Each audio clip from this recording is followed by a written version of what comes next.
E aí, galerinha, como é que vocês estão? Minha gente boa aí do primeiro ano. Galera, vamos dar continuidade, né, ao nosso assunto, tá? E eu vou pular para o módulo, para o capítulo 9, tranquilo? Vamos lá, deixa eu abrir a tela aqui, para a gente continuar. Tá aqui, beleza? Pessoal, eu quero combinar com vocês o seguinte, a gente viu o capítulo 7, se eu não me engano. Eu pedi a vocês os exercícios do capítulo 7. Só que o capítulo 8 também é exercício sobre o que a gente estava discutindo, estudo dos gases. Tranquilo? Então, assim, vamos padronizar esses exercícios. Eu vou estar resolvendo algumas questões no próximo vídeo. É bom a gente antecipar esse capítulo 9, porque também já diz relação a algumas questões que vocês podem encontrar futuramente, tá? Então, esse capítulo 9 ele é também sobre gases, tá? E ele diz o seguinte, beleza? O capítulo 9 ele fala sobre volume molar e hipótese de Avogadro. Tranquilo? O que é que acontece? Quando a gente fala no estudo dos gases, quando a gente fala nos gases, a primeira ideia que a gente tem que ter é o seguinte: será que existe um gás numa situação ideal? Que teoria gasosa é essa? Galera, de cara eu quero que vocês pensem no seguinte: quando a gente fala na teoria cinética dos gases, a teoria cinética dos gases vale para gás ideal, numa situação que não é real, beleza? Por exemplo, será que a energia cinética dessas moléculas gasosas, elas não é dissipada de acordo com os choques não efetivos da molécula com a parede do recipiente? Então, lá vem uma moléculazinha e ela vem e bate na parede do recipiente. Será que essa energia não é dissipada na parede? Tá? A teoria cinética dos gases diz que não, que essa teoria, que esse choque ele bate e a energia ela é simultaneamente enviada no sentido oposto, ou seja, não ocorre perda de energia. Entendeu a história? Essas moléculas, elas viajam sempre em movimento retilíneo, nunca zigue-zagueando, entendeu? Então, são algumas teorias que nós temos para os gases, mas que eles não abordam uma realidade, tá? Então, tudo que vocês estudarem de teoria cinética dos gases, envolve uma situação ideal, beleza?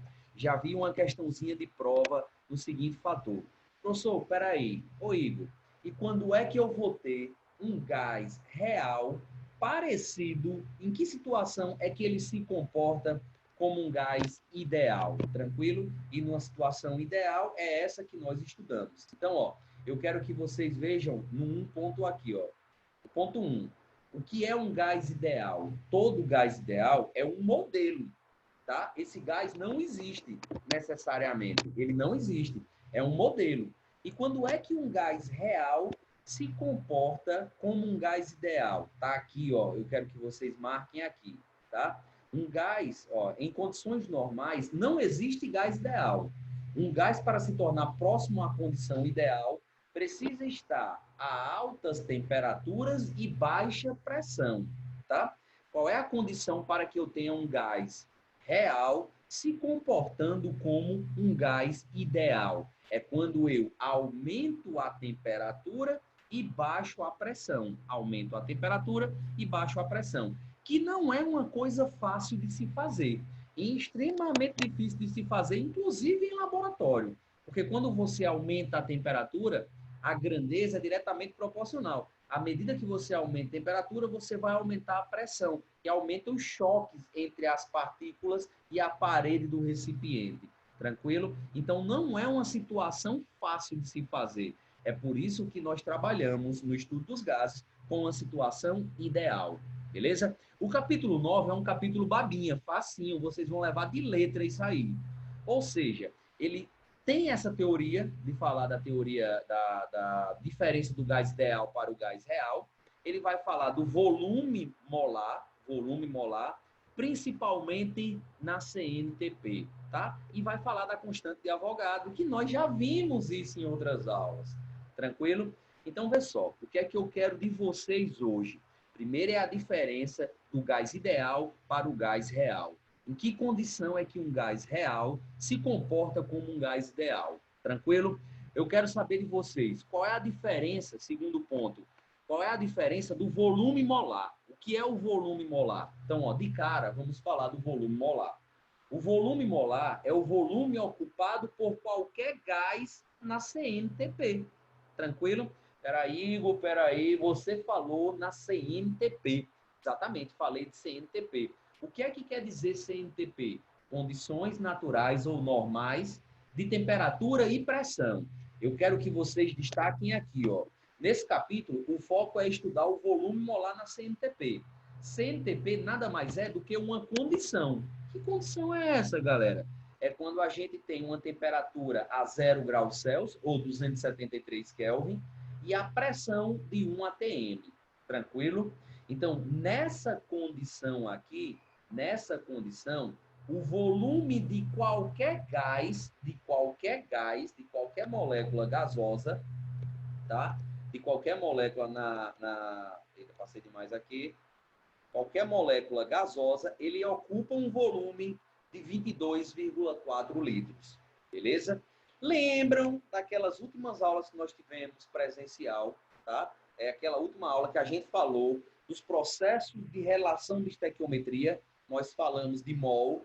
Um mol equivale a uma massa, e essa massa é a massa molar, beleza? Que é a massa de um mol, que equivale a uma quantidade. Essa quantidade é determinada, a quantidade do que você estiver se referindo, tá?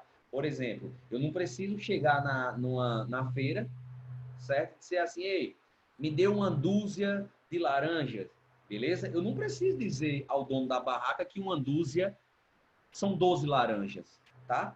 Então, eu também não vou mais precisar dizer a vocês, ou a questão não vai precisar dizer a vocês, quando ele estiver se referindo a um mol, ele está relacionado à constante de Avogadro, que é uma quantidade que equivale a 6,02 vezes 10 a 23, qualquer biroça que vocês estejam falando. Claro que vocês vão estar falando de aspectos químicos, beleza? E essa quantidade, 6,02 vezes 10 a 23, qualquer coisa química que você estiver falando, se for no estado gasoso, que é o que nós estamos estudando, ele vai ocupar um volume. Se ele ocupar esse volume, é um volume molar. E esse volume molar, na CNTP, quando ele tiver a 0 graus Celsius e 1 atm, esse volume é pré-determinado. Ninguém precisa te dizer. Tranquilo? Esse volume equivale, ó, tá aqui, ó, a 22,4 litros. Ok? Então, vê só. Se eu te disser que eu tenho dois gases na CNTP, e te perguntar o volume molar, ele é 22,4 litros para os dois. Entendeu a jogada? Tanto para o gás A quanto para o gás B. É como ele está dizendo aqui no exemplo. Se liga no meu exemplo. O que é que ele está trazendo aqui? Ó? O gás hélio, HE. Qual é a massa molar dele? Ó? Um mol dele equivale a quantas gramas? 4 gramas. Ele está falando do gás oxigênio. A massa molar do gás oxigênio, um mol de oxigênio equivale a quanto? A 32 gramas. Já dá para perceber que eu tenho uma diferença de massa. Mas essas moléculas que equivalem à constante de Avogadro, 1 mol, 6,02 vezes 10 a 23 moléculas, se estiverem na CNTP, elas vão ter aproximadamente 22,4 litros. Cuidado, cuidado. Por que cuidado? Porque se a questão estiver trazendo qualquer outra situação fora da CNTP, 0 graus Celsius e 1 atm, eu não posso garantir o volume, 22,4. Aí eu vou ter que ir atrás de outras formas para achar aquele volume. Já vou antecipar a vocês aqui que é a fórmula que reza toda encalhada. Mas eu só vou falar lá na frente, na nossa aula, quando eu estiver falando da equação dos gases reais, beleza? Dos gases ideais, desculpe. Tranquilo? Ó, próximo ponto, o ponto 3, ele vai falar de quê? Ó, hipótese de Avogadro, beleza? Ou seja, a hipótese de Avogadro é a constante de Avogadro, equivale à sua constante. Então, ó, o que é que acontece? Avogadro disse o seguinte, qual foi a hipótese de Avogadro? volumes iguais, a lei de Avogadro, volumes iguais de qualquer gases nas mesmas condições de temperatura e pressão, contém sempre os mesmos números de partículas, beleza? Se eu estiver me referindo a 1 mol na CNTP do gás hélio, 1 mol na CNTP do gás oxigênio, o número de partícula vai ser sempre igual. E qual é esse número de partícula? A gente já sabe. Equivale a quanto? A 22 não, a 6,02 vezes 10 a 23 moléculas, tá? Então, com isso, ele vai chegar a esse dado aqui, ó. Com isso, ele vai chegar. Avogadro chegou a uma conclusão, por meio de um raciocínio lógico. 1 mol de qualquer gás, aproximadamente 6,02 vezes 10 a 23 moléculas, cujo volume ocupado por qualquer gás, será o mesmo, desde que seja na mesma condições de temperatura e pressão. Essa é a constante de Avogadro. Percebe? Acabamos o capítulo 9. O capítulo 9 vai citar só a diferença de gás ideal para gás real, explicar o que é um volume molar, que é o volume ocupado por 1 mol, e esse volume, se tiver na CNTP, condições naturais de temperatura e pressão, você já tem que memorizar, é 0 graus Celsius ou 273 Kelvin e 1 atm de pressão, ou seja, ele vai ocupar sempre o mesmo volume. E esse volume é equivalente a 22,4 litros. Tranquilo? E se eu tiver gases diferentes, dois gases, na mesma condição de temperatura e pressão, não muda a massa, quer dizer, não interfere com essa massa. Eu vou dizer que a quantidade de moléculas é sempre a mesma, 22,4. Tranquilo, galera? Eu quero que vocês também já comecem a fazer os exercícios do módulo do capítulo 9 e do capítulo 10, tá? Nossa próxima aula será voltada para esses exercícios. Eu estarei fazendo algumas questões. Beleza, galera? Fica com Deus, tá? Qualquer dúvida, estamos aqui. Permanece em casa, não sai de casa, tenha cuidado e boa Páscoa, galera. Eu acho que vocês vão ver esse vídeo depois, mas eu quero desejar boa Páscoa a vocês também, tá? Valeu, tamo junto. Vou aqui tentar dar uma paradinha. Top.